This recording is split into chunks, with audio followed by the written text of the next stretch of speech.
ஈஸியாக 2 மினிட்ஸில் டொமேட்டோ சட்னி எப்படி செய்யலான்னு வந்து பார்க்கலாம் இந்த வீடியோவில். தக்காளி போட்டுக்கலாம், அப்புறம் பூண்டு, அப்புறம் 3 மிளகா, கொஞ்சம் உப்பு, அவ்வளோதான். இப்போ வந்து அரைச்சிக்கலாம். கொஞ்சமாக வந்து எண்ணெய் ஊற்றிக்கலாம். எண்ணெய் காஞ்சோன்னா கொஞ்சம் கடுகு போட்டுடலாம், அப்புறம் கொஞ்சம் கருவேப்பிலை. இப்போ அரைச்சி வச்ச அந்த டொமேட்டோ வந்து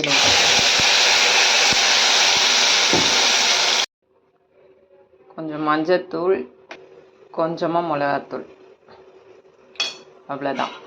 கலரி விட்டுட்டு ஒரு தட்டை போட்டு மூடிடலாம். கொதிச்சோன்னே இறக்கலாம், அவ்வளோதான்.